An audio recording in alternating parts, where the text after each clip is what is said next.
Ang bilis ng takbo ng oras. Patapos na naman ang taon. Pareho pa rin kaya ang mga kwento natin. Isang kain, isang tuka. Kahit dollars pang kinikita natin hindi sapat. Kaliwat kanan ng mga gastusin.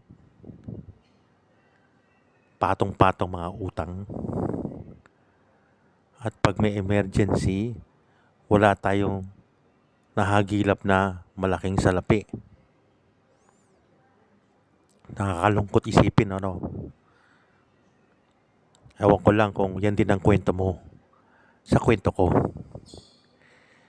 Kaya sana samahan mo ako sa maiksing video na to. Marami po ako sasabihin sa inyo. Real talk ba? Siya nga pala, sa mga hindi nakakakilala sa akin, ako po si El Capitan. You can call me Cap for short. And you are watching this episode probably sa YouTube, Facebook, or Instagram na yung Cap Dreams Come True channel, page, or account. Ano bang purpose ng video na to? The purpose of this video is number 1, real talk. Number 2 is interaction with all of you, the viewers, yung audience. And then last but not the least, tingnan natin kung anong magagawa natin sa collaborators. Gaya ng sinabi ko, isang kain, isang tuka. Kahit dollars na kinikita natin hindi sapat. Kaliwat kanan ng expenses natin. Dumadami, lumalaki. At patong-patong mga utang, no? And of course, last but not the least, pag may expenses or emergencies, ika nga, wala tayong mahigilip na malaking salapi. And then one of the sad ending natin is hindi natin kapiling ang pamilya. No? Lagi tayo nasa ibang bansa. Hindi natin kasama ang ating mga anak at apo. No? Kahit ang mga asawa natin no? Hindi natin kasama. No? So, saklap. Malayo sa pamilya, malayo sa kaibigan, katropa, malayo sa bansa natin. So sad, no? So, hindi ko lang alam kung yung kwento mo at kwento ko ay iisa.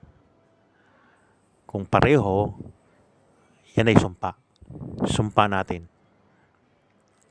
But there is hope. There is hope. Dito sa video na to, I would like to tell all of you, may pag-asa.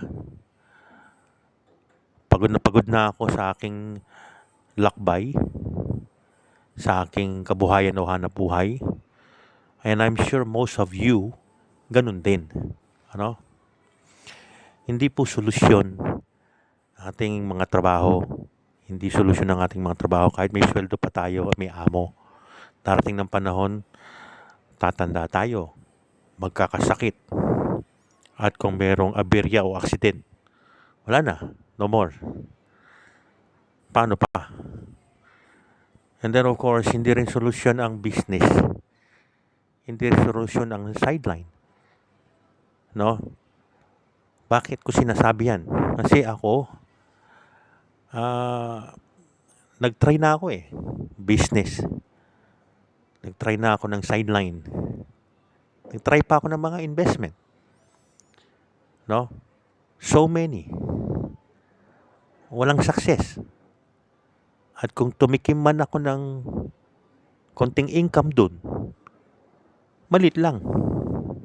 Not enough. Kaya dito sa video na to, I'm not talking about business. I'm not talking about sideline. At lalong-lalo na, I'm not talking about investment.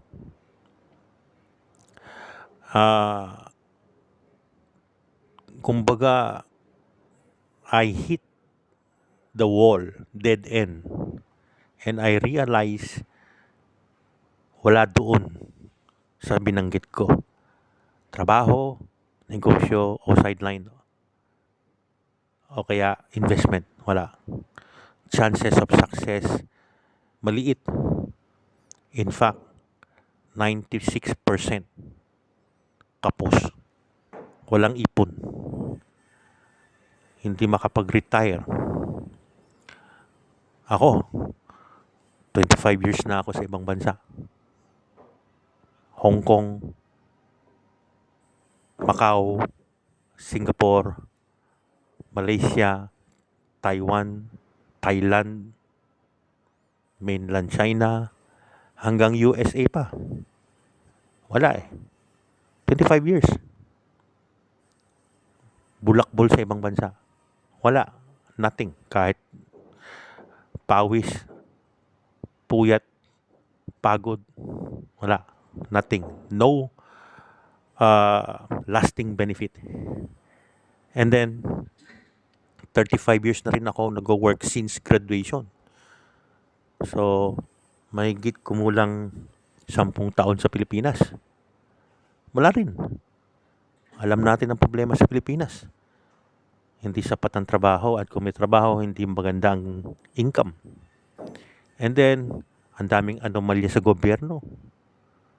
Scam dito, scam doon. Corruption dito, corruption doon. Saklap. Ang sumpa nasa atin. Kaya, anong solusyon? Ang solusyon sa Panginoon. Wala akong makapitan. Ang ending sa Panginoon Diyos. It is true God Almighty, through our Lord and Savior Jesus Christ, ang solusyon. He did everything for us. No? At the cross of Calvary, He did everything for us. Yun ang solusyon. This video is for me ay reset ng aking reset. Kasi marami beses na po ako nag-reset o relaunch ng aking YouTube channel, Facebook page, at now Instagram account. Nag-reset na ako eh. Akala ko magnegosyo, mag-sideline, mag-investment ang sagot sa kahirapan. Hindi eh. Hindi. So, nag-reset ako ng aking reset. Yung relaunch ba? Ni-relaunch ko ito. Ito ang YouTube channel, Facebook page, at Instagram account. Nag-relaunch po ako. Ang pakay ko rito, real talk. Sabihin sa inyo, ang solusyon ay nasa ating Panginoong Diyos. God Almighty, Everlasting Father, Lord and Savior Jesus Christ. I'm spreading the Word of God, the Gospel of Jesus Christ. Yan ang ini-spread ko ngayon. Ayan o, nasa likod ko yung produkto ko. Yan ang isa sa mga latest businesses ko. Coffee. No? Coffee from red rice. But that's not my objective now. Kaya wala ka na makitang content ko sa YouTube, Facebook, or Instagram talking about businesses or sideline or investment. Wala. Hindi ko hinahabol ang mga pera ninyo sa business, sideline, or investment. Tapos na ako dyan. Hindi na po ako bata. Matanda na ako. I'm almost senior. So now, I want to talk to all of you real talk. Heart to heart. And hopefully mag-respond po kayo, no? Especially through Facebook Messenger, no? And then magkaroon tayo ng collaboration para bumangon tayo, mawala tayo sa sumpa. Nasa Panginoon Diyos ang pag-asa natin. And here's a small hint, no? Small hint para sa inyo lahat. Ang